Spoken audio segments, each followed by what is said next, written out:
Los 10 años de la Revolución de Octubre han sido los únicos en los que el poder no ha estado en las manos de los mismos de siempre.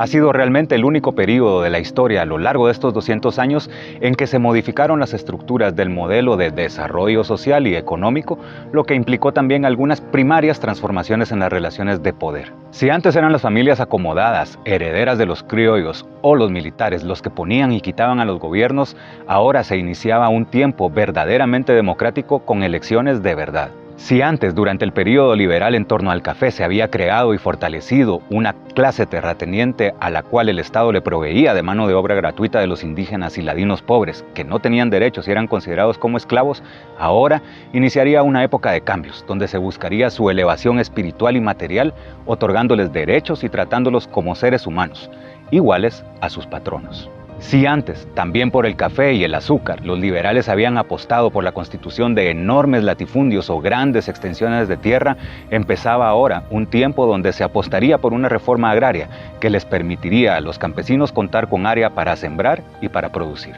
Y si antes inversionistas extranjeros alrededor de la United Fruit Company habían logrado adueñarse de los trenes, los puertos, el correo, la energía eléctrica y mucho más, ahora las cosas estaban por cambiar, con un país que buscaría ejercer su soberanía. Pero lograr que la revolución triunfara y que estos cambios pudieran hacerse no fue algo sencillo. Como se recordará, casi entre lágrimas Jorge Ubico dejó el poder el 1 de julio de 1944, casi incrédulo de que el pueblo le pidiera la renuncia después de todo lo que él había hecho por el país. A diferencia de Manuel Estrada Cabrera, Ubico no se atrincheró ni se resistió a dejar el poder. Leyó adecuadamente el momento y dejó el mando en un triunvirato de militares que prácticamente él mismo escogió. Apenas pudo utilizar unos meses el palacio que por tantos años vio construir, casi al mismo tiempo en que se desarrollaba su gestión. Y es que hay que recordar que el guacamolón, como lo bautizaron los guatemaltecos por aquellos tiempos debido a su característico color verde y a su enorme tamaño, contrastante con la pobreza del país, por cierto, se empezó a construir en 1929 y se terminó hasta noviembre de 1943, o sea, unos 8 meses antes de que Ubico dejara el poder. Un palacio, por cierto, lleno de detalles alrededor de su megalomanía o egolatría, como sus huellas digitales labradas en el bronce de las chapas de las puertas o la constante repetición del número 5 en ventanas, arcos o columnas, evocando las 5 letras de su apellido, Ubico. Pero aunque el dictador se hubiera retirado del poder, eso no significaba que los militares estuvieran dispuestos a dejar el mando. La esperanza de Ubico de que los militares permanecieran en el cargo se fue convirtiendo en el plan de quienes integraron el triunvirato, en particular de quien lo presidía Federico Ponce Báides. Vale la pena recordar que hasta ese momento, salvo Estrada Cabrera, casi todos los presidentes anteriores habían sido militares, desde Rafael Carrera hasta Miguel García Granados, Justo Rufino Barrios, José María Reina Barrios, Manuel Lisandro Arias, José María Orellana, Lázaro Chacón y Jorge Ubico, por lo que para los militares era muy natural que uno de ellos fuera el que mandara. Pero los civiles tenían otros planes. Animados por haber sacado del poder al dictador, en la asamblea se llevó a cabo una sesión el 3 de julio, 2 días después de la renuncia de Ubico, en la que buscarían influir para que se designara como presidente interino a uno de los suyos y no a un militar. Por eso el periodista y diputado Alejandro Córdoba, fundador del periódico El Imparcial, quien sería asesinado el 1 de octubre de ese mismo año, o sea, casi 3 meses después, propuso que se eligiera al doctor Carlos Federico Mora, un prestigioso y reconocido médico, como sucesor temporal de Ubico. Y aunque en la asamblea la propuesta había sido bien recibida, la votación no se pudo llevar a cabo, porque en ese preciso momento el ejército irrumpió en el lugar, expulsó al pueblo que observaba la sesión y encerró a los diputados hasta que nombraran a Ponce Báides como presidente provisional. Y así, por las malas, resultaron muy persuasivos. Al pueblo le habían alcanzado las fuerzas para protestar masivamente contra Ubico, pero no para resistirse, de momento, a este nuevo intento de los militares por quedarse en el poder. Varios grupos presionaron al nuevo presidente para que se comprometiera públicamente a no participar en las elecciones que él mismo convocó para el 17, 18 y 19 de diciembre del 44. Y así lo hizo. Pero él no era un hombre de palabra. Y desde el poder, poco a poco empezó a perseguir a quienes consideraba sus opositores y a preparar su candidatura. Para el 30 de julio ordenó varias detenciones ilegales como las de Guillermo Toriello, Clemente Marroquín Rojas, Juan José Orozco Posadas, Miguel García Granados, Roberto Arzú Cobos y Enrique Muñoz Meani, entre otros. Se les acusaba de hacer propaganda contra el gobierno o de pedir la renuncia de diputados y de otros funcionarios. Mientras tanto, en 3 amplios segmentos de la población, invisibilizados durante la dictadura de Ubico, se empezaba a actuar de una manera diferente, con una nueva efervescencia, donde se creía que los cambios eran posibles porque ya se había sacado al gobernante. En julio se formó el Sindicato de Auxilios Mutuos Ferrocarrileros y salió a la luz la que se convertiría en la poderosa Unión de Trabajadores de Tiquizate de la United Fruit Company, que desarrolló una huelga que duró 15 días en demanda de mejores condiciones laborales y de una disminución de la jornada laboral que se extendía más allá de las 8 horas, por supuesto. Los estudiantes demandaban cambios en la dirección de los institutos Belén y Normal, pues los profesores que tenían los trataban mal, denunciaban los estudiantes. Y los maestros, con el ánimo de recordar a su mártir María Chinchilla, que había caído durante las primeras manifestaciones contra Ubico, también realizaban marchas en las que demandaban mejores condiciones laborales y el respeto de la democracia en Guatemala. Estas acciones provocarían que para mediados de julio el régimen capturara y sacara de Guatemala al profesor Edelberto Torres, presidente de la Asociación Nacional de Maestros, y a Gerardo Gordillo Barrios, presidente de la Asociación de Estudiantes Universitarios, acusándolos de tener tendencias disociadoras y sediciosas. En el fondo, se trataba también de una venganza, pues estos habían sido los actores más protagónicos durante las protestas contra Ubico y que al final de cuentas motivaron su salida. Mientras tanto, y con la vista puesta en las elecciones fijadas para diciembre, empezaron a crearse nuevos partidos políticos o a reorganizarse algunos ya existentes, los que también buscaban a un candidato. El desafío era encontrar a alguno que no tuviera manchas y que de preferencia no hubiera formado parte de los gobiernos liberales que se habían establecido en el poder desde 1871 hasta 1944. El 4 de julio, apenas días después de la caída de Ubico, el Partido Renovación Nacional había enviado un cablegrama hasta Argentina, donde se encontraba un reconocido académico guatemalteco con grado de doctor en pedagogía, que había publicado ya varios libros y era muy admirado en Sudamérica.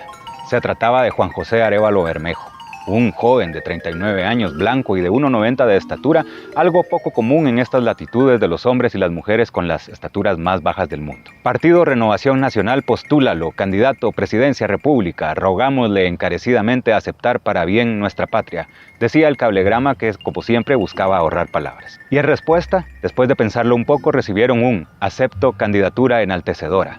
La perspectiva de orientar el viril resurgimiento democrático de Guatemala impide vacilaciones. Abrazos fraternales. Arévalo empieza a preparar su viaje, aunque hay algunos que le recomiendan no presentarse, pues era poco probable que las elecciones se llevaran a cabo y hasta era una posibilidad que intentaran asesinarlo. Pero él está decidido. La sangre de los inocentes enardece a los pueblos, señaló en referencia a María Chinchilla, y agregó: un pueblo enfurecido necesita líderes, pero el líder tiene que ser un suicida. Aquellos que esconden el pecho a las balas en la hora de la batalla no dan medida de hombría, y el líder tiene que ser personaje visible en la primera fila. Llegaré el domingo a Guatemala, sentenció. Y así sucedería. En un relato lleno de detalles en su libro El candidato blanco y el huracán, Arévalo cuenta su travesía desde Argentina, pasando por Costa Rica, Nicaragua y El Salvador para llegar finalmente a Guatemala el domingo 3 de septiembre. Aunque públicamente se mostraba valiente, en su interior había temor, pues ya se sabía que la dictadura militar no estaba dispuesta a entregar el poder fácilmente, como ya se evidenciaba en las calles con muertos y capturas ilegales. Mientras el avión ya empezaba su descenso hacia Guatemala, él se preguntaba: ¿serán estos los últimos instantes de mi vida o será el comienzo de una nueva vida? Yo debo entender que alguna bala puede caerme en el pecho, en la cara o en la cabeza, terminando así, ahora mismo, dentro de 20 minutos, mi faena terrenal. Pero se reconfortaba a sí mismo. Ha llegado, Juan José, la hora de decir esta palabra final y que se esparzan tus pedazos por el viento. Por lo menos morirás en brazos de la multitud. Morir por Guatemala, morir por un pueblo que sabe asumir la totalidad de su poder político. Morir llamado por ese pueblo, morir en pelea, morir a su servicio. Claro que sí, pensaba él, antes de presentarse justamente ante una multitud que lo esperaba en el aeropuerto y en las calles de la ciudad con el grito de ¡Viva Arévalo!, que se volvería muy común en el futuro de Guatemala. Sus primeras palabras al descender del avión fueron: pueblo macho de Guatemala, no he venido a vivir sino a morir confundido con este pueblo viril que supo derrumbar a la dictadura. Y si había muchos señalamientos sobre virilidad, machos y ese tipo de cosas, era porque en ese momento las mujeres no votaban. Desde este momento se enfrentarán dos fuerzas: el gobierno con sus ametralladoras y el pueblo con su candidato. Y pasadas las elecciones llegaré al palacio y entonces veremos florecer una nueva Guatemala, decía un Arévalo lleno de esperanzas que desde esos primeros momentos ya dejaba ver sus dotes histriónicos y de oratoria que lo habían acompañado desde niño. Y aunque Guatemala era un hervidero y el gobierno provisorio empezaba a sacar las uñas persiguiendo y encarcelando gente, Arévalo insistía en que no había que recurrir a las acciones al margen de la ley, que había que tratar de alejarse de la violencia y encauzar todo hacia las elecciones de diciembre. Para el 15 de septiembre, aquello que ya era una sospecha empezó a convertirse en realidad. El ejército organizó una manifestación en apoyo a Ponce Baides, por lo que cientos de indígenas desfilaron en la ciudad con machetes y una imagen de su líder colgando en el pecho como si fuera el turno de una procesión. Y si esto ya causaba desesperanza, en la madrugada del 1 de octubre del 44 ocurriría otro hecho deleznable que aceleraría los eventos. Alejandro Córdoba, el director del periódico El Imparcial, y que hacía poco, como recordamos, había promovido el nombramiento del doctor Carlos Federico Mora como presidente en lugar del de Ponce Baides, fue ejecutado por miembros del Estado, silenciando así su voz. Fue un asesinato que conmocionó a la sociedad y, sumado a las otras acciones represivas del gobierno, confirmaba la necesidad de buscar otros caminos y no confiar solamente en la posibilidad de que en diciembre se dieran las famosas elecciones, que si se daban, probablemente no serían transparentes, sino manipuladas. Por esa razón, y sin que unos supieran lo que planificaban los otros, se organizaban varias conspiraciones al mismo tiempo, que tenían el mismo fin: sacar a Ponce Baides del poder. Así, por ejemplo, el general Idígoras Fuentes convocó a Arévalo a una reunión secreta para darle a conocer su interés de liderar un golpe de Estado. Usted no será presidente, doctor, a pesar de su popularidad. En este país las elecciones son puras fórmulas, le dijo. Algo que él sabía bien, pues como se lo confesaría al mismo Arévalo, tiempo atrás, cuando él era jefe político en San Marcos, le había correspondido inflar los votos para las elecciones en las que Ubico salió reelecto, y varios de sus diputados. Desde la capital se nos indicó quiénes serían los diputados y cuántos votos debería obtener cada uno. Decía con total desfachatez, quien posteriormente terminaría siendo presidente de Guatemala ya cuando Estados Unidos había destruido a la revolución y formaba parte de una seguidilla de gobiernos militares que inició Carlos Castillo Armas. Al final de la charla, Idígoras le dijo sin rodeos que buscaba dar un cuartelazo para sacar a Ponce Baides y que necesitaba su apoyo para hacerlo. Arévalo, un maestro civil recién venido de Argentina, donde había pasado parte de los años de Ubico en el poder, no cayó en la trampa y le respondió que diera él el golpe y que contaría con el apoyo del arevalismo. Fue cauto, pues siempre tuvo en mente que el general golpista había sido un hombre clave del ubiquismo, período en el que se había desempeñado en distintos cargos. Para ese entonces, y debido a las condiciones en que se encontraba el país, Arévalo dormía cada noche en un lugar distinto a fin de evitar cualquier acción en su contra. En la casa que más tiempo pasó fue en la de la familia Irigoyen Arzú, vinculada también al alzamiento contra Estrada Cabrera en 1920. Vivían en la avenida Simeón Cañas y por los barrancos que colindaban con la residencia era factible escapar ante cualquier eventualidad. Fue en ese lugar donde conoció a Jorge y a Leonel Toriello, otros de los conspiradores contra Ponce Baides, pero más conectados con familias de renombre, empresarios, intelectuales, estudiantes universitarios, maestros y hasta con militares. Fueron ellos y sus contactos uno de los factores clave para que los hechos que estaban por venir tuvieran lugar. Toriello también conocía a Jacobo Arbenz Guzmán, quien tras la invasión del ejército a la asamblea para designar a Ponce Baides como presidente, había pedido su baja de las Fuerzas Armadas y se encontraba en El Salvador, de donde era su esposa María Villanova. Y aunque Arévalo supo que desde ahí se fraguaba otra conspiración contra el gobierno militar, no fue informado acerca de los detalles. Mientras tanto, también entre sus seguidores existía conciencia de que algo debía hacerse para frenar la represión del gobierno en contra de estudiantes, maestros, sindicalistas, periodistas e intelectuales. Por esa razón, y ya casi sin caminos, los arevalistas se organizaron para tomar el poder, según ellos. El plan consistía en que para el 15 de octubre, los arevalistas, que ya eran cientos o miles, pues se organizaban en un partido para las elecciones de diciembre, tomarían por asalto las instalaciones militares y gubernamentales en distintos departamentos para luego asediar a Ponce Baides en la capital y obligarlo a renunciar. Arévalo en persona intentó que otros candidatos a la presidencia que ya se perfilaban, como el coronel Guillermo Flores Avendaño, que iba a ser postulado por el Partido Socialdemócrata, y Adrián Recinos, que iba a ser candidato de los partidos Demócrata Central y el Frente Nacional Democrático, se sumaran también a la intentona golpista del 15 de octubre organizada por los arevalistas. Flores Avendaño encontró insensato el plan y le dijo: «A mí me da mucha pena verlo a usted, doctor Arévalo, metido en este oficio de conspirador. Usted no conoce a los guatemaltecos, son cobardes y a la primera de tiros se meten bajo las camas». El segundo le dijo que al día siguiente tenía una audiencia con Ponce Baides y del resultado de esa reunión dependía si se sumaba o no a la actividad del 15. Arévalo dice que después ya no supo nada más de él. Ciertamente, reconocería Arévalo, también nosotros habíamos caído en los terrenos subversivos. La única salida normal del caos era institucionalizar la anarquía, consideraba Arévalo, por lo que propuso realizar un paro político que implicaría la suspensión de la campaña electoral de parte de todos los partidos, convencidos de que ocurriría un fraude. Ese paro político se complementaría con las acciones del 15 de octubre de parte de los arevalistas, pero los planes no saldrían como se esperaba. Se llegó la fecha y en los departamentos no hubo acciones combativas. El gobierno de Ponce Baides, informado de los planes que sin duda alguna no se habían llevado con tanto sigilo, había capturado y encarcelado a varios de los organizadores, mientras que otros simplemente no habían atendido el llamado. Lo que sí prosperaría sería el paro político. Se redactó e hizo público el manifiesto del Frente Unido de Partidos Políticos y Asociaciones Políticas, en el cual daban por cancelada la lucha electoral y recomendaban suspender la campaña de propaganda que de tan buena fe y con tanto fervor patriótico había iniciado. Al respecto, Arévalo decía: yo vine a Guatemala a cumplir con una faena cívico-política y me entregué a ella con pasión hasta caer, por la fuerza misma de los hechos, en el papel de conspirador. Algo que ya tenía bien claro el gobierno, que sin decirlo públicamente le había colocado precio a su cabeza, 25,000 quetzales, que en aquella época era un montón de dinero. Y además le informaron a Arévalo también se preparaba una acción judicial en su contra por sedicioso, razón por la cual prefirió refugiarse en la Embajada de México.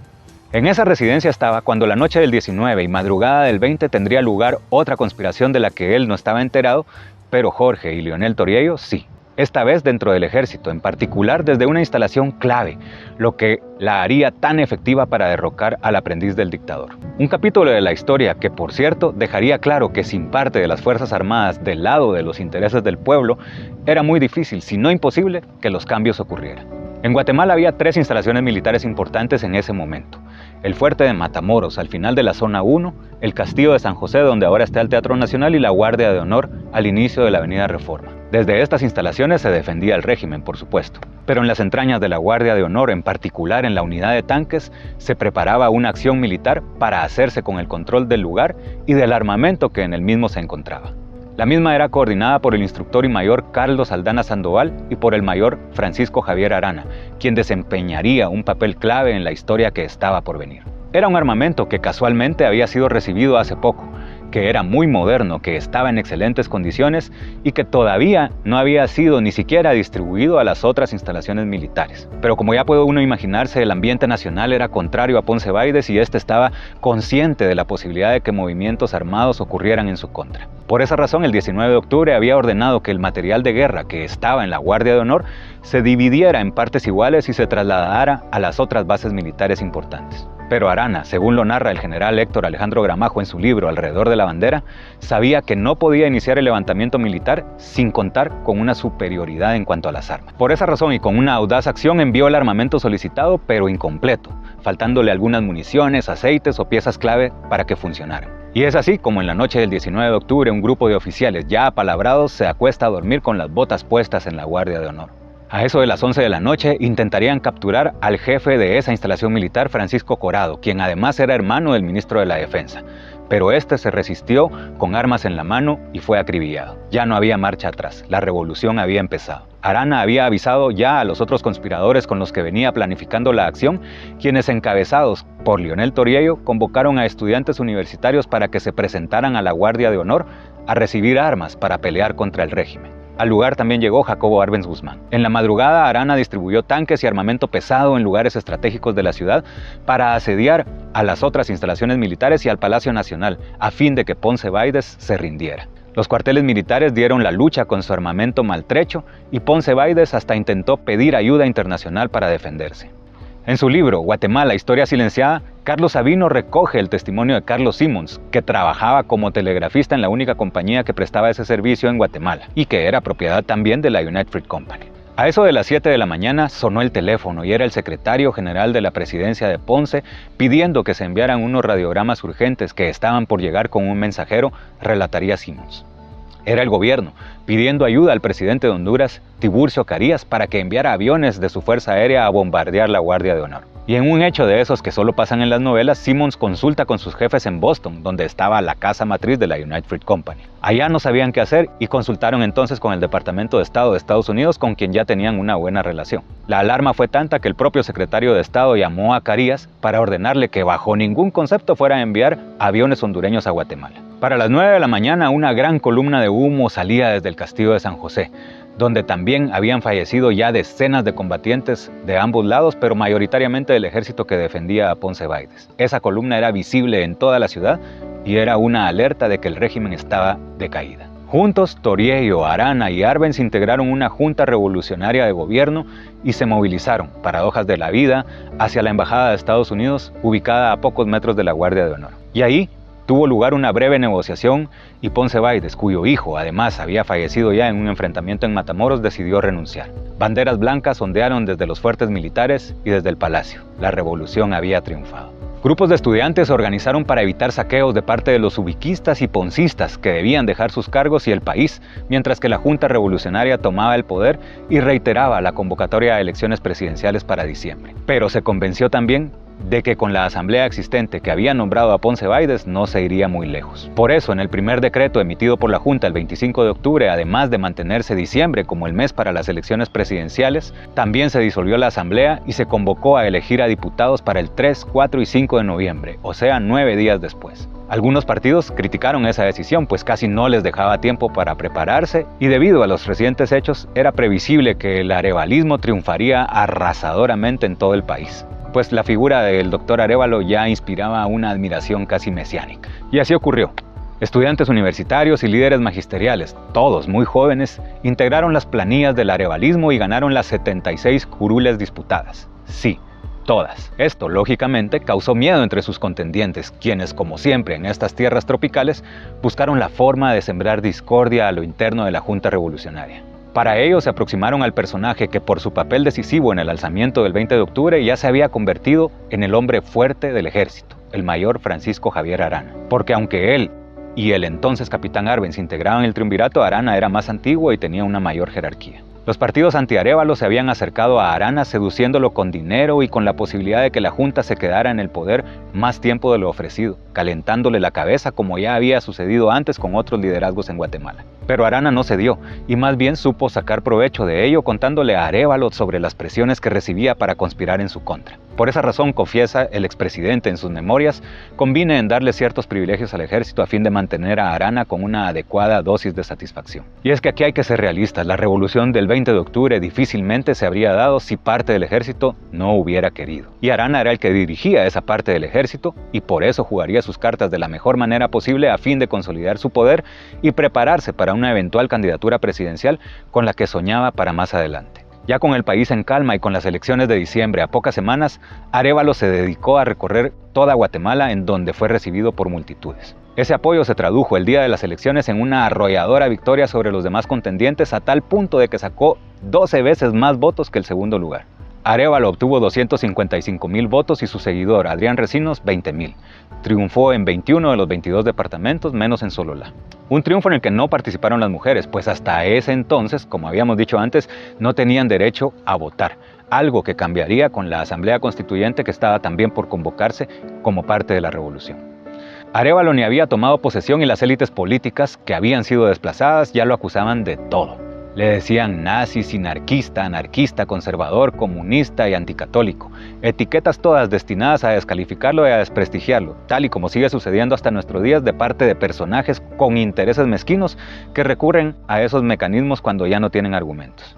Y fue en esa constituyente donde, por la influencia de distintos actores y por el trauma dejado por tantos presidentes que se aferraron al poder y se convirtieron en tiranos, que se buscó limitar el poder de la figura presidencial. En ese sentido, y como premio al decisivo Mayor Arana, se creó una figura que no existía y que lo convertiría en un personaje más poderoso que antes: jefe de las Fuerzas Armadas. Un cargo para el que sería electo por el Congreso, mientras que el del ministro de la Defensa sería más bien decorativo. Una posición en la que Arana concentraría mucho poder, al punto tal de lograr, unos meses más tarde, un pacto con los políticos que habían apoyado a Arévalo para que lo apoyaran a él como candidato presidencial, pues de no hacerlo, el riesgo de que se animara a dar un golpe de Estado era elevado. Arana contaría con ese respaldo de los partidos políticos con demasiada anticipación. En 1945, cuando Arévalo llevaba menos de un año en el cargo y cuando faltaban todavía 5 para las elecciones de 1950. Era muy temprano y todavía faltaba que corriera mucha agua bajo el puente. Y todo fue producto de una circunstancia, como siempre, poco común en Guatemala. El presidente hacía un viaje junto con otros extranjeros cuando se accidentaron y cayeron con todo y vehículo en un hondo barranco. Todos fallecieron, menos Arévalo. Con golpes en todo el cuerpo y hasta con un par de vértebras quebradas, el pronóstico sobre la salud del presidente era poco alentador y los miembros de los partidos que lo respaldaron estaban realmente preocupados por la posibilidad de que el ejército, a través de Arana, tomara el poder, ya fuera mientras el mandatario estaba convaleciente o ante su eventual muerte. Fue así como no vieron más opción que acordar con Arana que él no tomaría el poder mediante un golpe de Estado y que esperaría a la sucesión democrática a cambio del apoyo a su candidatura.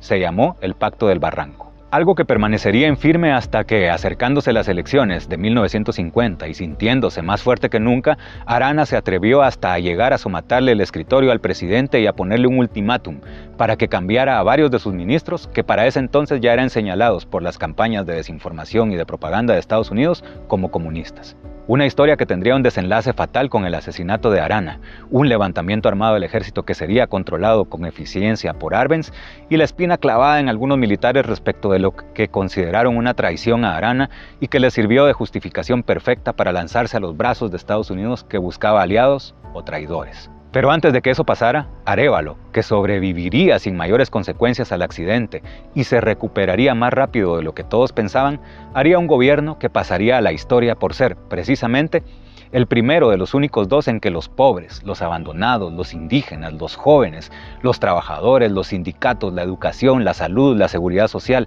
y el deporte tendrían un impulso sin precedentes. Un periodo donde además se empezaría a desvanecer el poder de la United Fruit Company y su gran presencia en Guatemala, así como el trabajo obligatorio y casi de esclavitud en que se mantenía a gran parte de la población. Ahora tendrían derechos laborales, que todavía hasta nuestros días son considerados como las conquistas más importantes de los trabajadores. Los espero en el próximo capítulo para conocer más detalles sobre el gobierno de Arévalo y cómo se termina de resolver la enorme crisis generada con el asesinato de Arana. También analizaremos la llegada de Arbenz al poder y la forma grosera y abusiva en que Estados Unidos, a través de la CIA, organizaría una gran operación psicológica y militar para destruir la esperanza de Guatemala.